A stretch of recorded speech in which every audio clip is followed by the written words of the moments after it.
कथा बोलना चाहिए था। एक पूजनीय जो अपने गुरु का ध्यान आकर्षण करने के लिए रित ऐसा प्रयास करते थे कि गुरु जी का ध्यान मेरी तरफ आए। जो उनके गुरु थे आश्रम में, दूसरे शिष्य भी यही सोचते थे कि हम कुछ ऐसा कार्य करें जिससे गुरु जी की दृष्टि हम पर पड़े।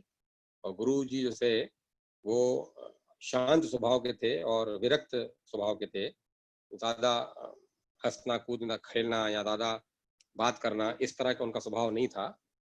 काम करने के बाद फिर वो मौन ज़्यादा रहते थे और अपने ही काम से काम वाला जो काम होता है उस तरह की प्रवृत्ति थी उनकी। तो आश्रम में सभी शिष्य ऐसा ऐसा सोचते थे कि ऐसा कुछ काम करें जिससे गुरु जी की दृष्टि हम पर पड़े, गुरु जी का ध्यान आकर्षण हो, गुरु जी के ध्यान हम पर पड़े।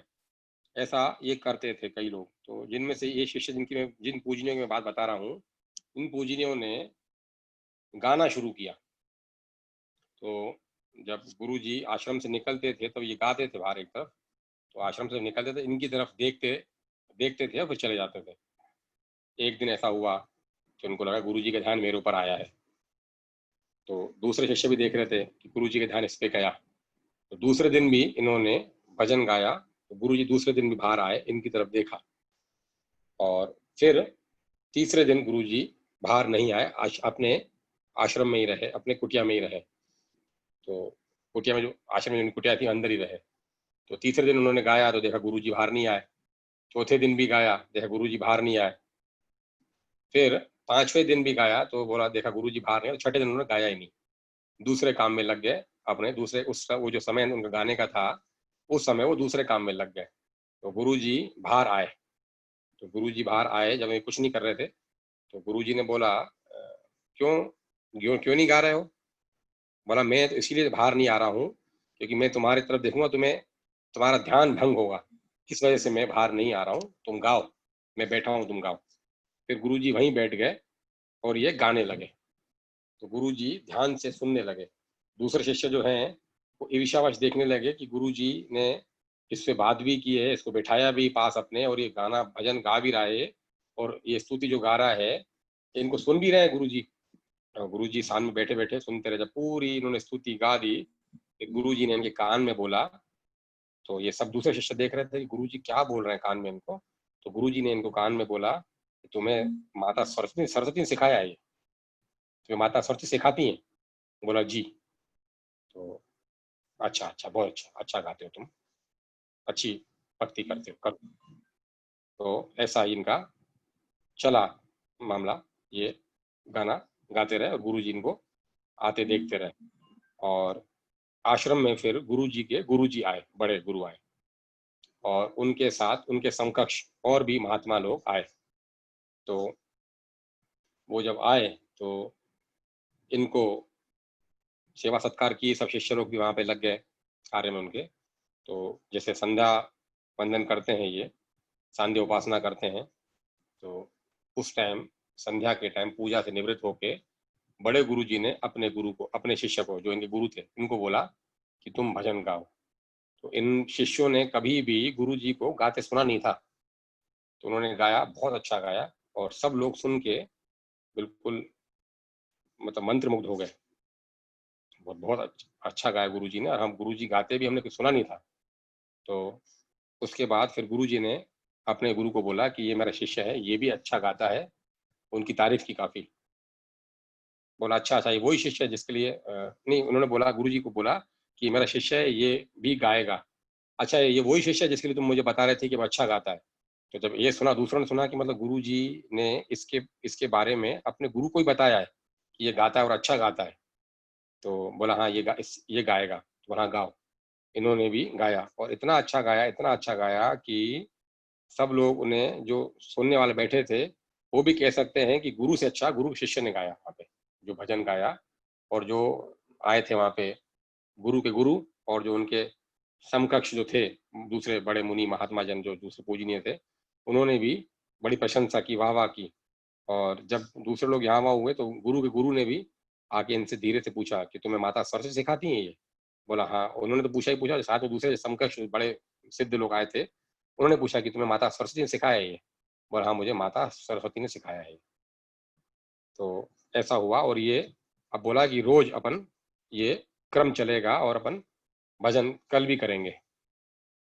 तो दूसरे दिन गुरु ने गाया तो वहाँ साक्षात महादेव जी उनको सुनने के लिए आए। तो ये गुरु ने देखा और जो सिद्ध पुरुष थे वहाँ पे दूसरे जो उनके समकक्ष थे उन्होंने देखा, और ये जो शिष्य थे जिन्होंने भजन गाना शुरू किया था उन्होंने देखा। बाकी दूसरे शिष्यों को वो दृष्टिगोचर नहीं हुए, दृष्टिगत नहीं हुए, देखा नहीं उन्होंने। तो केवल इन्होंने दर्शन किए महादेव जी के। जब गुरु ने गाया तो महादेव जी आए, और जब गुरु ने गाया तो भी महादेव जी सुन रहे थे। फिर दूसरे जो सिद्ध लोग आए थे उन्होंने भी गाया, तब भी सुन रहे थे महादेव जी। और ये फिर इन आखिरी में इन्होंने गाया। इन्होंने जब गाना शुरू किया तो महादेव जी तो थे ही, वहां मौजूद थे ही। वहां पे माता जगदम्बा भी आई इनके गाने का सुन के, इनका भजन सुन के, और विष्णु जी भी आए, लक्ष्मी माँ भी आई, गणेश भगवान भी आए, कार्तिक भगवान, मतलब पूरा शिव दरबार और विष्णु लक्ष्मी नारायण भी आए सुनने के लिए। तो ये क्रम हुआ। फिर महादेव जी इनको बोल के गए कि हम कल इनसे गवाना हम फिर आएंगे सुनने के लिए। तो ये बात सबने सुनी, मतलब गुरु ने सुनी, गुरु ने सुनी, उन दूसरे सिद्धों ने सुनी कि महादेव जी आज्ञा करके गए कि हम कल आएंगे इसको सुनने के लिए, हम सब आएंगे। तो दूसरे दिन भी इन्होंने गाया और इतना अच्छा गाया कि जो आदमी, मतलब आज भी जो उस सभा में मौजूद थे उसको उस भजन को गुनगुनाते हैं। ये उस समय की बात बता रहा हूँ मैं, वो ऐसा विख्यात उनके द्वारा जो गाया गया भजन था, जो गान था, जो उनकी शैली थी, वो बड़ी मधुर थी। और जिनको साक्षात सरस्वती माँ जिनके ऊपर पूर्ण कृपा हो तो फिर सोच सकते हैं क्या होगा फिर। तो ऐसा चला, ये 2-3 दिन चला ये क्रम। फिर एक दिन आखिरी दिन गणेश भगवान ने बोला इनको, इनके गुरु को, कि मैं आपके शिष्य को ले जा रहा हूँ अपने साथ कुछ समय के लिए। तो वो तो और गदगद हो गए कि भगवान गणेश अपने साथ ले जा रहे हैं मेरे शिष्य को, इससे अच्छी बात क्या होगी। तो उन्होंने बोला मालिक हैं आप, सहर्ष स्वीकार किया इस चीज को। गणेश भगवान अपने लोक में ले गए, अपने महल में, अपने स्थान पे ले गए। तो जब वहां पे ले गए तो वहां पहले से बहुत सारे साधु संत बैठे हुए थे गणेश भगवान की दर्शन पाने के लिए। तो गणेश भगवान ने उन सब से इनका परिचय करवाया कि ये फलां के शिष्य हैं, उनके गुरु का नाम बताया, ये फलां के शिष्य है। और फिर भगवान गणेश ने भी इनसे वहाँ भजन करने के लिए कहा, वहाँ भजन किया इन्होंने। तो सब जो सिद्ध मुनि थे वो सब झूम उठे इनकी भजन को सुन के, इनके गाने को सुन के। और भगवान शंकर भी वहाँ पे आ गए और सब वहाँ पे उपस्थित हो गए। तो माता सरस्वती भी वहाँ आई, ब्रह्मा विष्णु महेश, जगदम्बा और लक्ष्मी माता और सरस्वती माता भी वहाँ आई गणेश भगवान के स्थान पे। तो इन्होंने जब गाना पूरा खत्म किया ये भजन अपना, तो गणेश भगवान से बोला कि अब उनके मुंह में शब्द, मतलब जैसे पूछना चाह रहे थे, पूछना चाह रहे थे। तो गणेश भगवान ने सामने से ही बोल दिया उनको कि पूछो क्या पूछना चाह रहे हो, कि ये तुम्हारे गुरु को, और गुरु को कैसे मालूम चला, सामने से उन्होंने कैसे पूछा कि तुम्हें माता सरस्वती ने सिखाया है ये। बोला हाँ मैं ये आपसे पूछना चाह रहा था। तो बोला ये, गणेश भगवान कुछ बोले बीच में सरस्वती माता ने बोला अच्छा हाँ ये बोला कि तुम्हें ये कैसे मालूम चला, और माता सरस्वती की तुम पे जो कृपा हुई है वो उनके दूसरे ने जानना चाहा कि माता सरस्वती की कृपा इन पे कैसे हुई है थी।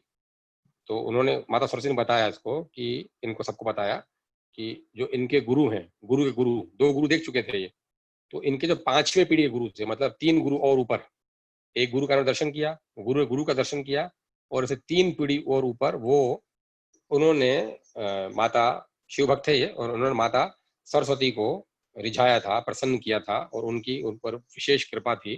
तो उन्होंने माता सरस्वती से ये वर लिया था कि आप मेरे इसमें अपने, जो इनकी गुरु परंपरा चली आ रही थी, आपकी कृपा दृष्टि सदा हम पे बनी रहे, आपकी सदा हम पे दया दृष्टि और आपकी आशीर्वाद हमें सदा मिलता रहे। तो ये माता सरस्वती ने इनके उस वरदान के अनुसार तो पहले गुरु जी को, फिर दूसरे गुरु को, फिर तीसरे गुरु को, चौथे का दर्शन किया, और 5वें तो उनके गुरु थे ही। इन 5 के ऊपर माता सरस्वती की कृपा थी, उन्होंने ही सिखाया था उनको, इसीलिए वो सुनते ही समझ गए थे। बोला ये वजह है कि वो समझ गए कि तुम्हें मैंने सिखाया है, क्योंकि वो उनको ही मैंने सिखाया है और वही जो तुम गा रहे हो ऐसा कोई दूसरा गाता नहीं है। अच्छा हाँ, एक बात मैं और बोलना भूल गया आपको। जब ये गणेश भगवान इनको अपने आप ले गए थे, तो बोला तुम भजन प्रारंभ करो। तो बोला ठीक है करता हूँ। तो ये जैसे नहीं कोई किसी का इंतजार करता है तो रुके रहे। थोड़ा समय बीत गया, तो गणेश भगवान ने बोला गाइए। आपने गाया नहीं। बोला हाँ मैं किसी का इंतजार कर रहा हूँ। तो बोला कौन आने वाला है यहाँ पे, सब आना, सब तो आ चुके हैं, गाइए आप। बोले नहीं, वो जब तक माता सरस्वती नहीं आएंगी तब तक मेरा गला नहीं चलेगा। वो उनकी मौजूदगी में मैं गा पाता हूँ। मतलब सुनिए, सोचिए आप, जो माता सरस्वती की मौजूदगी में ये गाते थे, तो जहाँ माता सरस्वती स्वयं उपस्थित हों तो वहाँ का माहौल क्या होगा। तो ये माता सरस्वती आई, मैंने कहा माता सरस्वती आई, अब उसके बाद उन्होंने गाना शुरू किया, उसके बाद उनका कंठ चलता था, तो उनका कंठ चला फिर। और फिर जब ये राज उन्होंने माता जी ने खोला कि ये राज है, तो इस तरह से बोला। बाकियों को तो वो जो गुरु के बताए रास्ते पे चलना पड़ा, वो तपस्या जो गुरु ने सिखाई थी, वो जो माता की स्तुति सिखाई थी, उसके बाद उनको मेरा मेरा आशीर्वाद प्राप्त हुआ। लेकिन तुम्हारे बिना किसी कर्म के ही मैं इस बात पे राजी हुई कि तुम एक बार रो रहे थे। उन्होंने पूछा कि आप इस पर राजी कैसे, माँ से पूछा दूसरों ने। तो माँ ने बोला कि जब मैं इनके आश्रम में आई थी, मैं जब संध्या को निकलती थी माता जी जैसे शाम को निकलते हैं कई बार सब प्रभु, तो देवी देवता निकलते हैं, तब माता जी निकली थी, तो ये इनका इनका रोना सुन के माता जी रुक गई वहां पे, ये रो रहे थे। तो इनका रोना सुन के रुकी, देख रही थी, तो माता जी ये प्रार्थना कर रहे थे कि मैं ऐसा क्या करूं जिससे मेरे गुरु की दृष्टि मेरे पर पड़े, जिससे मेरे गुरु का ध्यान मेरे पर पड़े और मैं अपने गुरु को प्रसन्न कर पाऊं। तो गुरु के प्रति इनका अनन्य प्रेम देख के, इनकी भक्ति देख के, मैं इनका रोना सुना मैंने कि गुरु को प्रसन्न करने के लिए, गुरु इनको देखें इसलिए रो रहे हैं ये। तो इनकी श्रद्धा भक्ति को देख के मैं इनका प्रसन्न हुई थी, और कोई इन्होंने दूसरी कोई मेरे को रिझाने की, मनाने की कोई इन्होंने कामना नहीं की थी। मैं स्वयं इन पे प्रसन्न हुई हूँ इनकी गुरु भक्ति को देख के। और फिर मैंने इनको कहा कि मैं तुम्हें संगीत सिखाऊंगी, मैं तुम्हें वाद यंत्र सब सिखाऊंगी, गाना बजाना सिखाऊंगी, जिससे तुम्हारे गुरु तुम पे प्रसन्न होंगे। फिर मैंने इनको सिखाना शुरू किया और इसके गुरु इन पे प्रसन्न हुए, इस प्रकार प्रसन्न हुए इन पे। और ऐसा करके फिर भोले बाबा ने भी इनको आशीर्वाद दिया। और ये जो थे, ये जो वहां गए थे, इनको सबकी तरफ से भेंट मिली। भोले बाबा की तरफ से भेंट मिली, जगदम्बा की तरफ से भेंट मिली, विष्णु जी की तरफ से भेंट मिली, लक्ष्मी जी की तरफ से भेंट मिली, जितने भी देवी देवता है, गणेश जी की तरफ से भेंट मिली। सबसे भेंट मिलके सबसे वरदान लेके भरपूर हो गए थे ये। फिर इनको ये गणेश भगवान वापस छोड़ने आए अपने गुरु आश्रम में इनके यहाँ। तो ये गुरु में इनकी अनन्य इतनी भक्ति थी, इतना प्रेम था कि सदा गुरु के ही साथ रहे और कहीं भी नहीं गए। और आखिरी में भी जब ये पलायन किया इन्होंने, जब संसार छोड़ा, तो गुरु के साथ ही ये संसार छोड़ा इन्होंने। सदा गुरु जी के ही साथ रहे, ऐसा इनका प्रेम था। और जो गुरु जो इतने ये परम पद पाए, इसकी पीछे की वजह जो ये है कि गुरु का इतना इनको स्नेह मिला, इस मार्ग पे इतना आगे तरक्की कर पाए, सबका इनको आशीष मिली, सबसे इनको वरदान मिला। तो ये जब साधु जीवन में आए थे, उससे पहले ये अपनी माँ की इन्होंने बहुत सेवा की थी, माँ से इनका बहुत प्रेम था, माँ से इन्होंने बहुत आशीर्वाद प्राप्त किया था। तो माँ से आशीर्वाद, इतना माँ को ठंडक पहुंचाई थी इन्होंने कि माँ से इनको जो आशीर्वाद मिला था, उससे इनको गुरु की प्रसन्नता और गुरु की प्राप्ति और उनकी प्रसन्नता मिली गुरु की। ऐसा करके गुरु की प्रसन्नता से, गुरु के प्रेम से और गुरु के और माँ के आशीर्वाद से इनको सभी पूजनीय, सभी मतलब देवी देवताओं की और अपने आराध्य देवों की इनके ऊपर कृपा बनी। तो बोलो भोले बाबा की जय, जगदम्बा की जय, लक्ष्मी नारायण की जय, सभी पूजनियों की जय, इन पूजनियों की जय, आज के आनंद की जय। कथा पूर्ण हुई।